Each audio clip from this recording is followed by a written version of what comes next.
Good afternoon. A little bit of weather out there. Sorry to be a couple minutes behind. Joining me today is the woman to my right who needs no introduction, the Commissioner of the Department of Health, Judy Persicelli. To her right, another familiar face, the Department of Health's Communicable Disease Service Medical Director, Dr. Ed Lifshitz. Great to have you both here.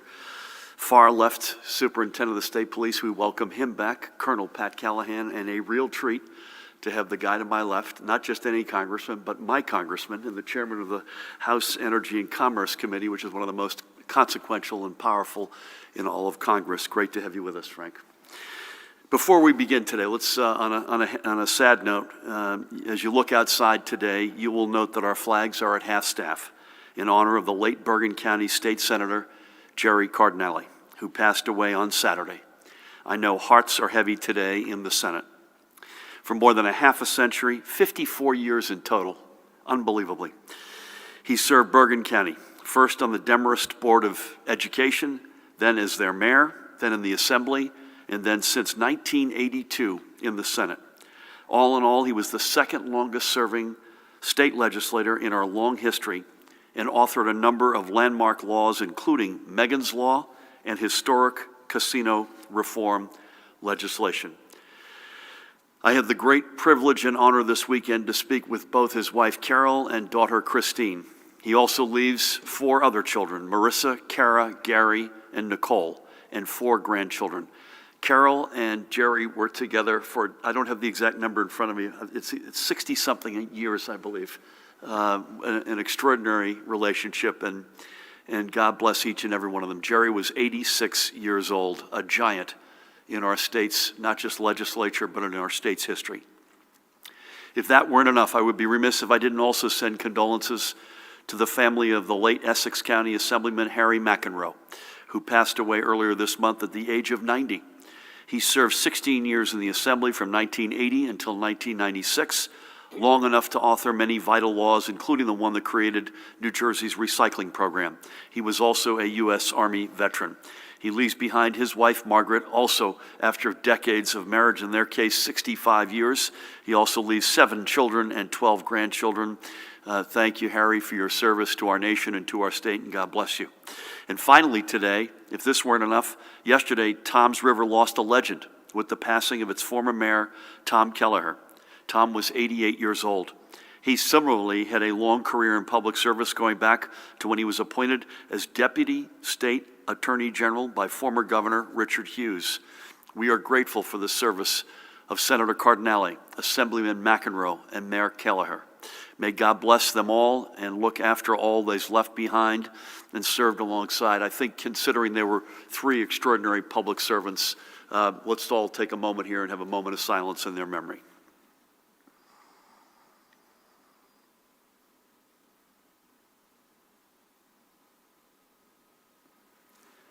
God bless them all and the families they leave behind. We're also joined today, by the way, by the Director of the Office of Homeland Security and Preparedness, Jared Maples, is with us. Chief Counsel Paramel Garg is also with us. We're going to switch gears here in a big way. Within the past hour plus, I signed 3 bills that will fulfill the promise of the constitutional amendment the people of New Jersey overwhelmingly supported 3 months ago by legalizing adult-use cannabis and decriminalizing marijuana possession in small amounts, limiting the use of previous marijuana convictions, and creating the carefully regulated cannabis marketplace that can be an economic boon to our state. I'm grateful to all of our legislative partners who put so much into this process and who kept working and talking even when things ground to a halt. To the members, especially of the legislative Black and Hispanic caucuses and their chairs, Senator Ron Rice and Senator Nellie Poe, to Senator Nick Scuteri, Senator Teresa Ruiz, Assemblywoman Annette Quijano, Assemblywoman Shavonda Sumter, Assemblyman Benji Wemberly, and every legislator who either put their names to these bills or who supported it.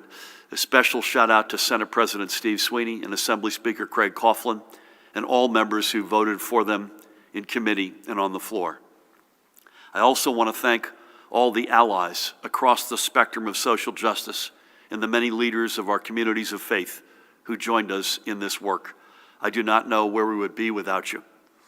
As of this moment, New Jersey's broken and indefensible marijuana laws, which permanently stained the records of many residents and short-circuited their futures, and which disproportionately hurt communities of color and failed the meaning of justice at every level, social or otherwise, are no more. In their place are laws that will usher in a new industry based on equity and will reinvest dollars into communities, laws which promote both public health by promoting safe cannabis products and public safety by allowing law enforcement, to focus their resources on serious crimes. And yes, we are fulfilling the will of the voters by allowing adult use cannabis while having in place common sense measures to deter its use among kids. There isn't anyone who has supported these efforts who wouldn't acknowledge that this process has taken much longer than anticipated. But certainly, it is better to get things done right than fast, and to ensure that all voices are heard and all views are considered. This process may have had its fits and starts, but it is ending in the right place. And I firmly believe this process has ended in laws that will serve as a national model.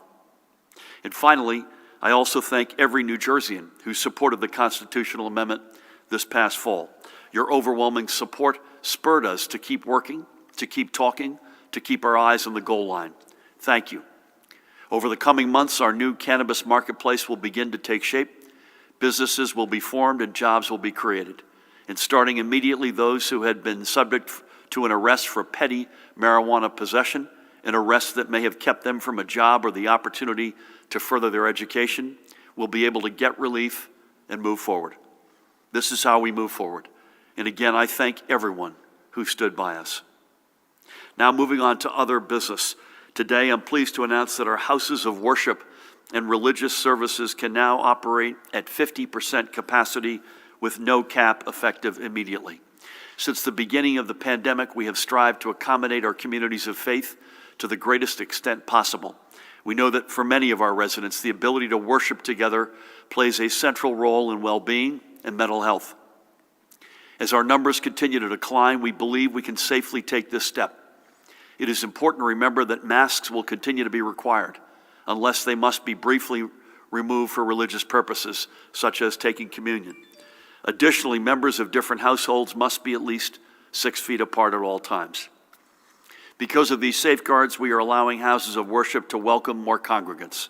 And faith leaders can, of course, choose to limit services to a smaller number than 50% capacity if they feel that is best for their community.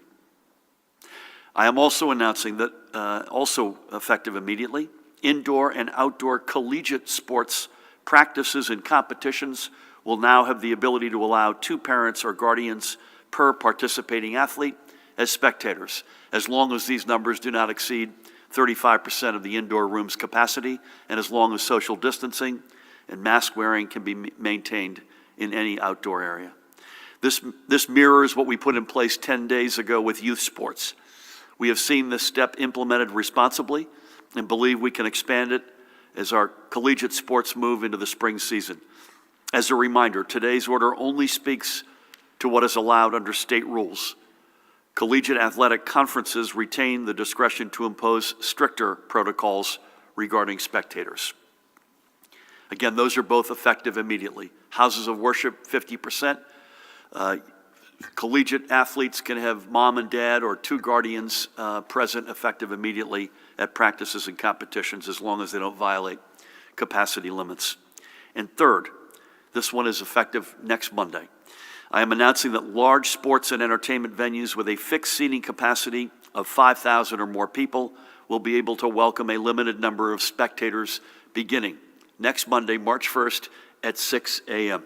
Judy will be there at all the venues to check at 6 a.m. On compliance. Ed will help out. Indoor venues will be able to operate at 10% capacity, while outdoor venues will be able to operate at 15%, because we know the virus is more transmissible indoors than outdoors. Face coverings will be required, except when eating or drinking, and all groups must be seated at least 6 feet from each other. Other states have recently taken similar steps, including New York, and we are pleased to be able to join them. One reason we can take this step is because fixed seating means spectators are largely confined to their seats, which minimizes congregating. And should the numbers we track every day continue to go down, We hope and expect to be able to continue to raise these capacity limits as we approach the summer and fall. I'm also hopeful that as we move forward, we'll be able to open up more of our economy as well. And the New Jersey Economic Development Authority is laser-focused on ensuring that our small businesses across every industry are in a stronger position. One such small business is Tamrock Homes, a recently created Somerset County real estate investment firm that is owned and operated by those two, Jen Temidel and her husband, Brian. Together with their team, Jen and Brian specialize in purchasing rundown yet inhabitable multifamily properties and converting them into quality rental apartments. To keep their workers protected as they do construction, Tamrock Homes look to the EDA's Small and Micro Business PPE Access Program, which has provided them with deep discounts on the personal protective equipment that is required on the job site. The EDA is open for more small businesses like Tamrock Homes to join the PPE discount program, which can provide discounts of up to 70%. So far, roughly 9,000 small businesses have collectively saved more than $7.6 million. In fact, I think it's more than that now. And I encourage every small business owner to visit that website, covid19.nj.gov/PPE access. I had the pleasure to check in with Jen on Friday and to thank her for her and Brian's work to create more of the housing we need and for also ensuring their workers are protected. Check them out. Can you go back one slide to the Tamrock? That's how you spell it, tamrockhomes.com. tamrockhomes.com. Check them out. You're going to like what you see. And with that, Judy, I think we're ready to look at the all-important numbers. Is that okay? First, as of mid-morning today, we have administered a total of 1,676,496 vaccine doses statewide. That breaks down into 1.14 million first doses and 509,000 second doses. Many of last week's backlog deliveries from both Pfizer and Moderna are scheduled to arrive today. We are also expecting this week's supply from Moderna for about half of our sites to arrive today as well. Next, we are reporting an additional 2,847 positive test results. That breaks down into 2,165 PCR positives and 682 presumed positives from antigen rapid tests. The percent positivity for last Thursday's PCR test, by the way, 23,904 of them, was 6.35%. And the rate of transmission currently sits at 0.86. The rate of transmission has been below 1 for some time now, and we're seeing the subsequent decrease in new cases that we would expect to follow. The picture emerging from our hospitals is also continually improving. As of last night, 2,023 total patients were being treated statewide, 1,888 confirmed, and another 135 awaiting their tests. There were 438 patients in our intensive care units, and 289 were requiring assistance of a ventilator. Across yesterday, 186 live patients were discharged, another 198 COVID-positive patients were admitted, and it's comparing apples to oranges because these are not yet confirmed. Our hospitals reported 31 fatalities. However, we can report with a heavy heart an additional 17 confirmed COVID-related deaths from among our New Jersey family. The total deaths statewide when you add confirmed and probable is a staggering 22,874. Let's take a couple of minutes, as we do every day, to remember 3 more of the blessed souls we've recently lost. We'll begin by remembering this guy on the right, Professor Scott Nelson of Plainfield. And Scott was just 59 years old. A native of Jamaica, Queens, he was both a gifted athlete and student at Plainfield High School before going on to gain the skills to become a licensed professional counselor by earning a bachelor's degree in counseling and a master's degree in psychology, both from Indiana State University, where he was also a proud member of the Alpha Phi Alpha fraternity. A longtime member of the New Jersey Counseling Association early in his career, Scott served as the director of an agency that provides counseling services to North Jersey's children and families, and also educated the next generation of counselors as an adjunct professor at Keene University and New Jersey City University, among others. According to his former colleagues, Scott had a special gift of connecting with parents and children, which encouraged them to continue the mental health counseling that they deserved. Scott was active in the life of Plainfield Congregational Church and enjoyed time spent with family and friends. He leaves behind his wife Julia, his former companion Maria, his son Javier, and that's Javier on the left, and his son Justin, as well as his sister Karen, among many friends. I had the great honor on Friday of speaking with Maria and Javier, and needless to say, they're busted up. We thank Scott for a career spent in the service of others, and may God bless him in his memory. North Brunswick's John Palekia similarly dedicated his life to his community. In 1973, with a degree as well, we mentioned Keene University. It was then known, by the way, as Frank knows, as Newark State College back in the day. He began a 30-year career in East Brunswick's public schools as an educator, a journey that would conclude at the Churchill Junior High School, where he taught 7th grade science, math, and computer science. After his well-earned retirement, John continued to support others in their educations, helping those who had been incarcerated earn their GEDs. He helped everyone and anyone who came to him and fostered lifelong relationships with them. Even throughout his teaching career, John maintained a second job, working nights and weekends to further support his family, most notably in IT support for the Dow Jones News Service. John leaves behind his wife Carol, and that's Carol on the left. After 47 years of marriage, he also leaves behind his children, Heather and Brandon, and his 3 beloved grandchildren, Abby, Maddie, and I believe that is Maddie right there in the middle, and Max, who simply knew him as Pop. John is also survived by 5 brothers. I had the great honor on Friday of speaking with Carol and their daughter, Heather. Carol wanted me to make sure I said that he was a great husband, father, grandfather, and brother. He had outstanding work ethic. There wasn't a blood drive he ever missed. And he was so smart and curious, and by evidence of that, she said he just decided to self-teach himself French. We are extraordinarily grateful for all John did throughout his long career to educate and prepare future generations. May God bless and watch over him and his family. And I should note that in John's memory, his family, through the group COVID Tech Connect, donated 3 iPads to the hospital where he was being treated. By the way, they only had 1 iPad in the entire hospital when John was sick. So more families can remain in contact with their loved ones. So we also thank Heather, with whom I spoke about this very program, and the Palekia family for their generosity. And finally, for today, we celebrate the life of this guy, Richard Paul Sr. of Lindenwold. A proud graduate of Haddonfield High School, Rick had a long career in the oil services industry, with jobs that would take him from refineries of South Jersey all the way to the Alaska pipeline. But Rick's real legacy is in all that he did for his community. He was a member of both the Lindenwold Board of Education and Borough Council. He coached football for the Linden Borough Chargers, and he served as the disaster director for Camden and Burlington counties for the American Red Cross. I thank the Red Cross for bringing Rick's passing to our attention. Rick was 75 years old.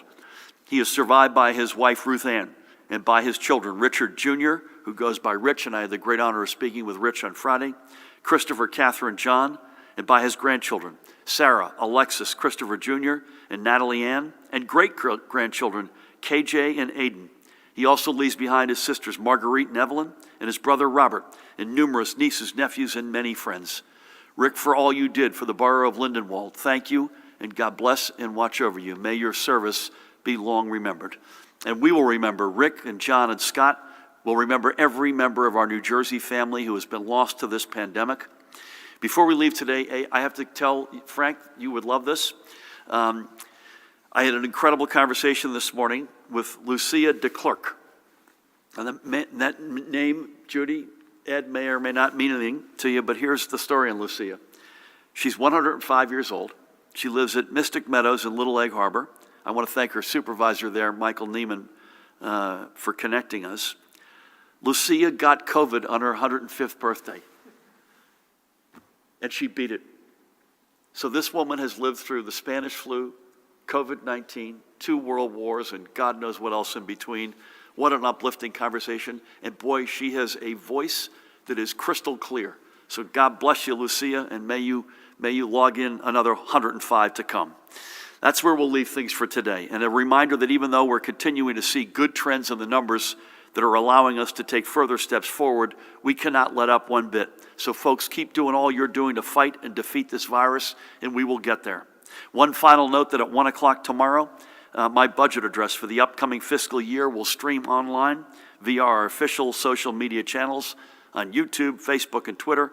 I hope you'll join me as we chart a stronger and fairer future for our state. With that, please help me welcome the guy to my left who has been a friend for 20-odd years. He's been my congressman for every step of the way. He chairs, as I mentioned, one of the most consequential committees in Congress, and it's a great treat to have him here to update us on health care matters, of the general rescue package, and any other matters. Please help me welcome Congressman and Chairman Frank Pallone. Thank you, Governor. Thank you so much for inviting me.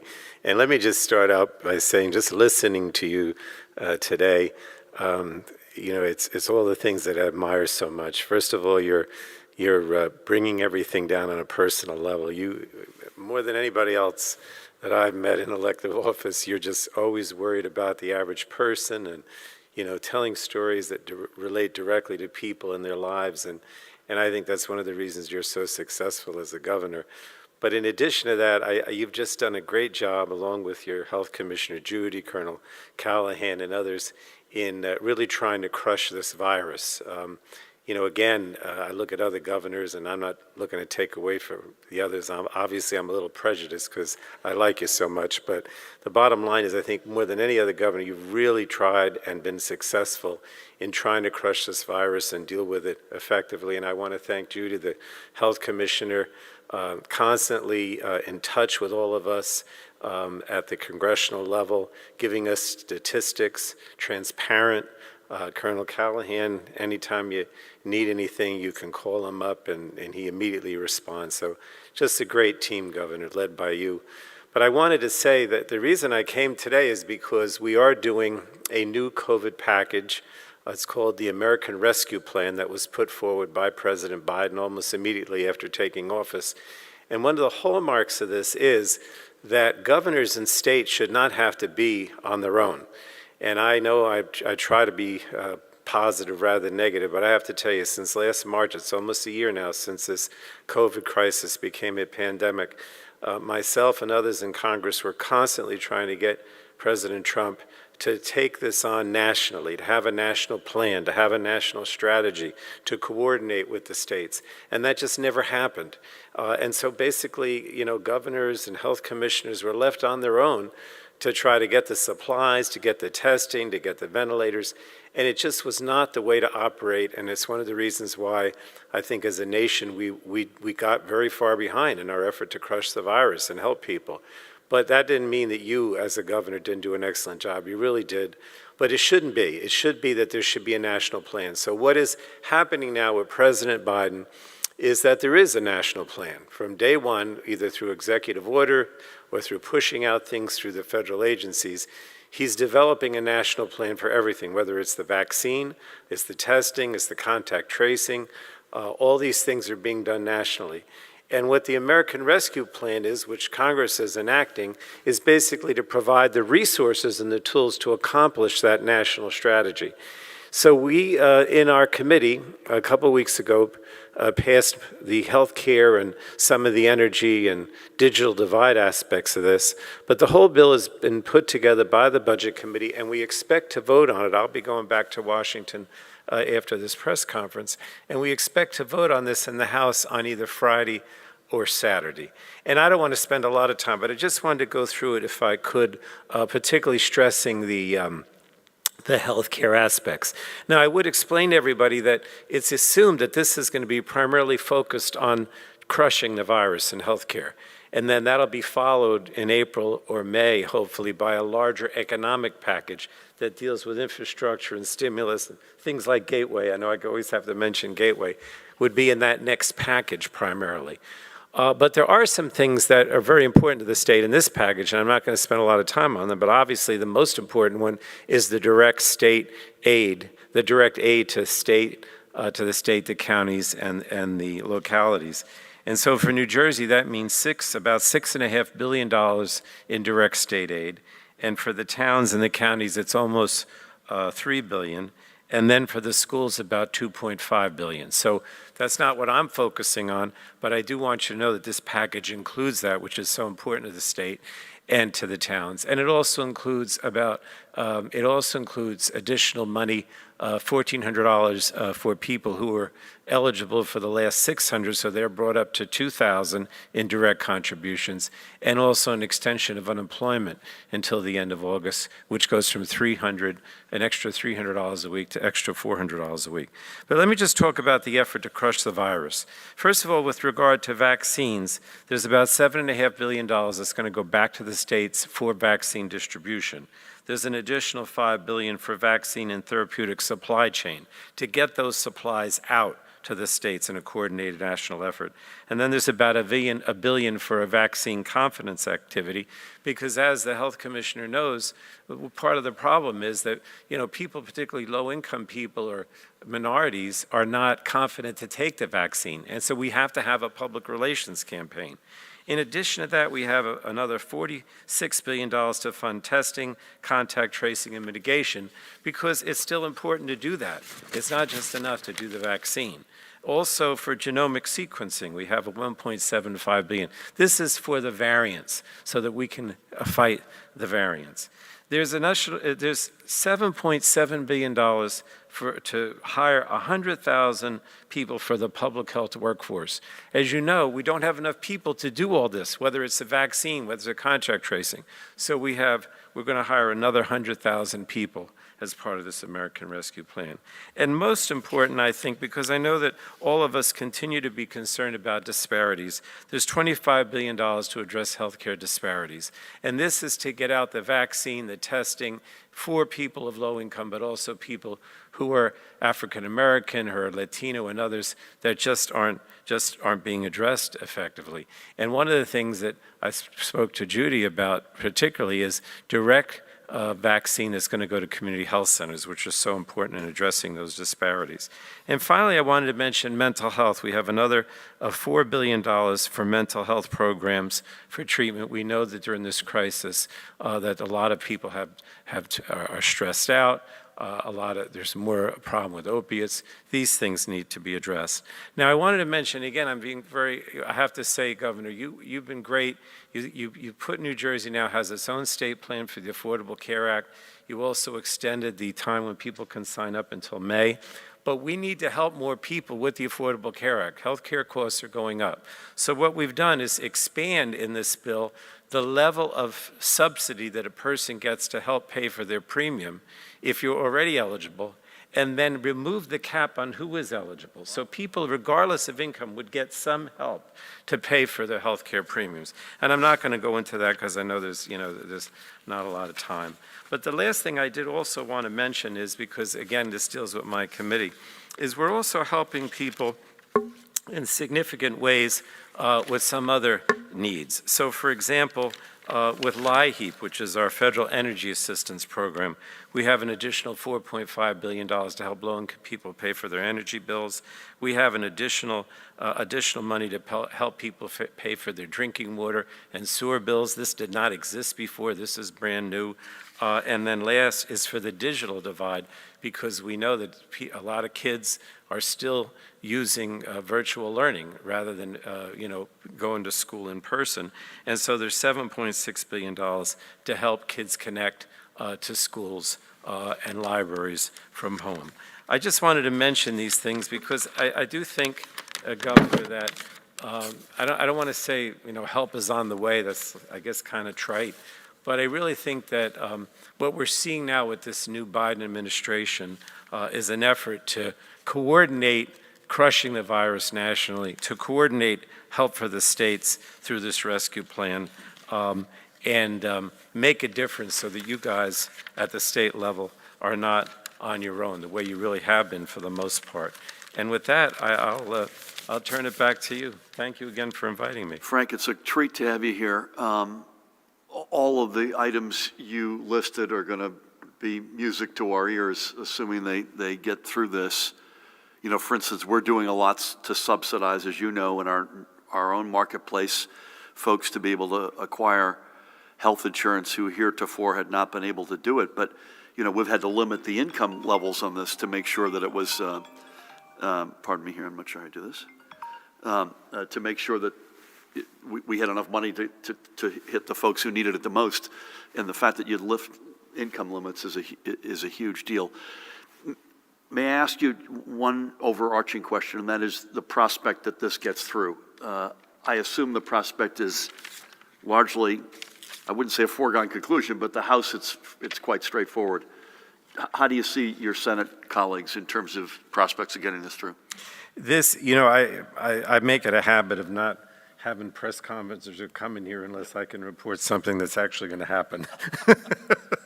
So that is, I would not worry about it. I mean, of course you will.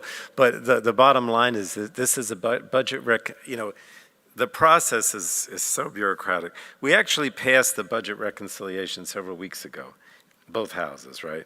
And the instructions were to the various committees. For me, it was mostly healthcare and energy and the other things I mentioned. But this is all done. Everything I mentioned was done in coordination with the White House and with the Senate. There may be some things on the edges that might change, but not the things I mentioned to you. And the deadline to have this all wrapped up and on the president's desk and signed is March 14th, and I think it might even be earlier. And then, as you know, the money is supposed to go out very quickly. Yep. So yeah, it's pretty much baked, I guess. Is that the word? Yeah, that's a good, yeah, well, in light of the announcement I made earlier, I think that's a good word to use today. But March 14th, folks, today's February 22nd. And that's the absolute deadline. Yeah, that's 20 days from now. And I know that date is tied, I know, to the unemployment benefits clock running out. So, so great to have you here, and that is great news, and God knows we'll take every penny of that and put it to good use. So bless you and thank you. With that, please help me welcome the woman on my right who needs no introduction, the Commissioner of the Department of Health, Judy Persichilli. Thank you, Governor. And Congressman Pallone, thank you for your kind words and most importantly, your great support. Good afternoon. After the passing of the extreme winter weather, the federal government has started resuming vaccine shipping. All 6 megasites received deliveries of Pfizer vaccine on Saturday. We expect the additional backlog doses of Pfizer vaccine to be delivered to the vaccine sites today. We are still awaiting an update on this week's allocation of Pfizer doses.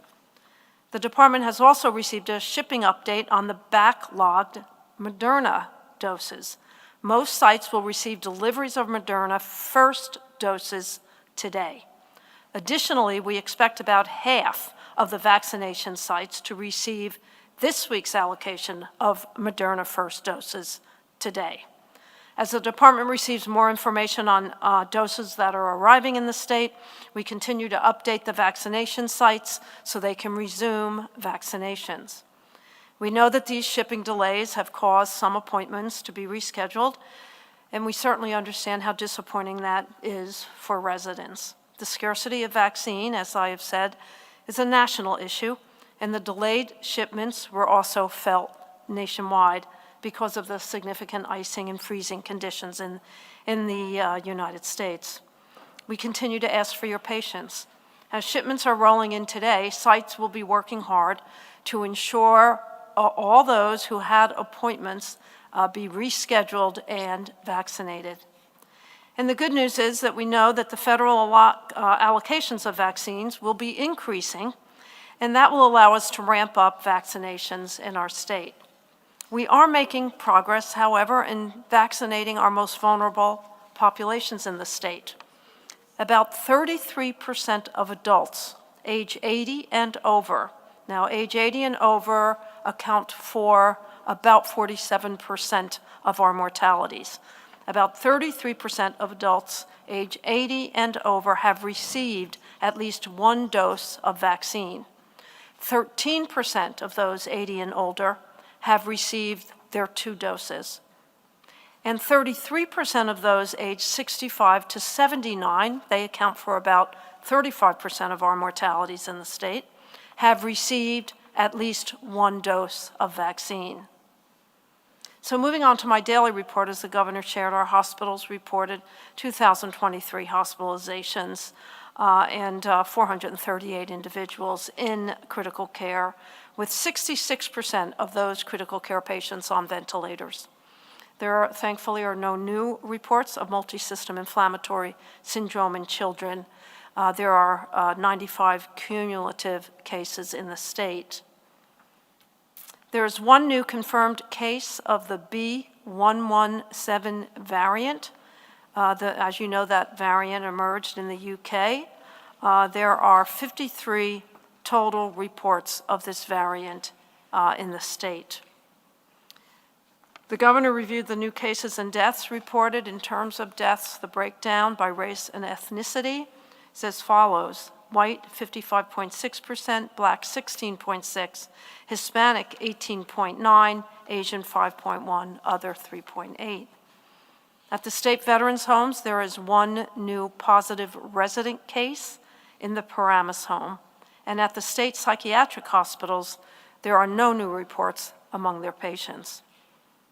In New Jersey, the daily percent positivity as of February 15th was 6.35%. That's the lowest it has been in a while. Northern part of the state reports 6.01%, the central part of the state 6.55%, and the southern part of the state 7.14%. So that concludes my daily report. Stay safe, continue to mask up, social distance, stay home when you're sick, get tested, and remember, for each other and for us all, please take the call and download the COVID Alert NJ app. Thank you. Judy, thank you. I'm looking for the past week or so. For each of the past 6 weekday positivity rates, we've been 8 or lower percent. The past couple of days have been in the 6s. The only time it's spiked up, at least over the past week or 10 days, has been from the weekend tests, which you and Ed and I have discussed frequently. You're probably getting tested on a weekend, smaller number, sample size, and you probably are doing it for a reason. So let's hope that trend continues. Thank you for everything. Pat, great to have you back. You and the family have been in our prayers. What do you have on compliance? And we appear to have had more weather today. I assume we're going to put the trip to the beach off this afternoon off for a few days. That's right. Thank you, Governor. And to echo the Governor's and Commissioner's remarks, Congressman, thank you. It's always good to have you here, and certainly your support is greatly appreciated. And regarding the weather, to the Congressman's point, there's something to report on something that's actually going to happen. The foul weather has certainly been it for the last month or so. Compliance, we only had 2 since we last met. One was the Fire and Ice nightclub in Woodbridge was cited for being well over capacity and no facial coverings, as well as the Sear House Grill in Little Falls was cited for similar EO compliance issues. And the weather today, I think we're out of it on the way in here. You saw it transitioning from that snow into a wintry mix. But the rest of the week, Governor, looks like we're gonna see sun for the rest of the week, which is going to be a welcome change, and even upwards into the high 40s on Wednesday, which may help us in one front. But we have to keep an eye on standing water in the roadways, and I know our partners at DOT are on top of that, as are our local road departments, and making sure those storm drains are clear. Got it. Thanks, Gov. Thank you for that. Great to have you back. I'm calling an audible here because it's a family that Frank and I both know well. Just a tragic, non-COVID related, Alex Roberts, son of Nancy and Doug Roberts, who live in Frank's district. Alex grew up there. We were together when he got his Eagle Scout. Remember that? Just an awful tragedy, not yet 21 years old. Sister Elizabeth, I believe, is the sister's name. So keep Doug, Nancy, Elizabeth, and Alex's memory in your prayers. I think this is not official, but I think we're going to be together tomorrow virtually. Wednesday, we're going to push it to 3 o'clock out of respect for Jerry Cardinelli's funeral, which is midday. And that'll be here unless you hear otherwise. Again, 3 o'clock on Wednesday. And tomorrow is the budget address, which is going to stream at 1 p.m. And I know you won't miss that. So with that, let's start with Brent. Good afternoon. Good afternoon. And condolences to Mr. Pileckia's family. That was one of my high school science teachers in Churchill Junior High. Are you serious? Yeah. I went to East Brunswick High and Churchill Junior High. So My condolences to Mr. Sounds like he Pilecki's was an family. incredible guy. He was a great guy. So on to the questions. Residents are saying the vaccine hotline is telling them the entire scheduling system is down and has been since February 9th, which is when you said there would be a pause in scheduling appointments as people are trained and the system is updated. What is the status on that? Will your budget contain money to seriously upgrade the computer mainframe, among other things, for unemployment claims and motor vehicle commission transactions? From Brenda Flanagan of NJTV, when will the FEMA vaccination sites be in New Jersey? When will they be what, sorry? When will they be opened in New Jersey, and where will they be? Yep. Judy, I'll come back to you in a second on the scheduling question for the call center. I won't get into any budget details today, but needless to say, motor vehicles and filing unemployment benefit claims are a major focus. Those are areas which have been, this is notwithstanding extraordinary leadership by the folks there, but they were neglected for a long, long time, and so that has been a particular focus. The FEMA sites have begun to open. I'm going to be at one of them with my friend Reverend Buster Soares, I think on Wednesday, at the First Baptist of Lincoln Garden. I'm going to swing by another church tomorrow. I don't know if that's in a FEMA program or not, but I can get you. We'll get you. Dan, can you follow up with Brent and give them the locations and the openings? But this is up and running already. I can't say that it's up and running in every location, but it is up and running in some. Then we'll get you the details. Judy, call center scheduling. What's your outlook there? Yeah, I don't have a hard date on when they'll start scheduling. I hope to have that by the end of the week. We're still having some system issues, but they're being worked out. There was a new release at the end of last week. It went fairly well, so that bodes well for the call center. I do have some information on the FEMA sites. if you'd Please. like. Well, why am I not turning to you immediately to answer that? I don't know what got into me there. The Somerset site, Franklin, I guess it is, that is up and running. And this week, we're having what we call soft openings in Trenton and Patterson. And we'll get you the details on those. Thank you. Let's go back. Dustin, good afternoon. Good afternoon. A couple of questions on marijuana. Just speaking generally, were you ever worried that this would have fallen apart? A lot of people, especially marijuana patients, say the law is incomplete without language allowing people to grow cannabis at home. Do you support that? Now that you've signed the bills, what happens to all the people who've been charged between voters approving legalization in November and now? Will you pardon people who've been on the receiving end of what you just called the state's broken and indefensible laws? And then going back to your announcement on Friday on the $1.2 billion in education money, is your administration going to publicly break down where that money eventually goes? Thanks. Dustin, on the last one, the answer, I think, is a resounding yes. But because so you've got about 90% of that education money is per capita based. Paramel will correct me if I'm wrong. And then about 10% of it is in two different programs, one focused on learning loss, one focused on mental health. And so those processes have to play out because those are competitive programs. But I think the answer is resoundingly yes, unless you hear otherwise from me. Was I concerned that it could have fallen apart? It could have fallen apart, which is why I wanted to give a huge shout out to our legislative colleagues, as well as folks in their teams, as well as our team. People stayed at it. You know, this stuff is not easy. Frank referred to the federal legislation as complicated, and the marijuana road was complicated, without question. But thanks to the spirit of a lot of folks, we got it done. And that required perseverance and willingness to find common ground, and folks did. I think on the cannabis from home or any other, we're going to go with the bills I just signed. We'll leave it at that. I appreciate the folks who have reached out on that front, but we're going to go with what we got. Paramount, help me out with folks who are in the system either before November or since November. There's a process that'll start to take place immediately, am I right? Yes, that's exactly right. There's a process in the bill that provides for people with pending marijuana charges, for those charges to be dismissed. Also, with respect to people who have been arrested since Election Day but not yet charged, the Attorney General announced a moratorium the morning after the election on any charges being filed in anticipation of this legislation, but I'll leave it to him to make any further announcements on that front. Thank you. Thank you for that. Sir, you got anything? Okay. Mike, is that you? Mike, I don't know what it is. You've changed masks or something, but Good afternoon, Governor. Thanks. So you signed these bills. How soon do you estimate that the marketplace will be up and running?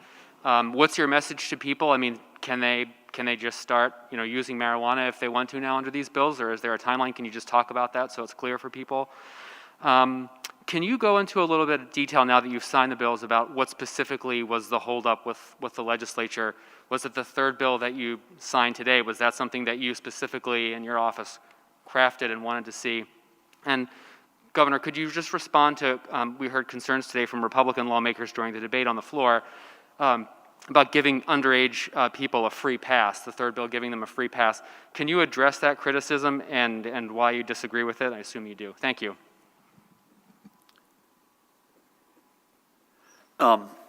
how soon? It's going to take some number of months. If I had to put a number on it, plus or minus 6 months, Paramount, unless you tell me I'm wrong about that. Secondly, what message?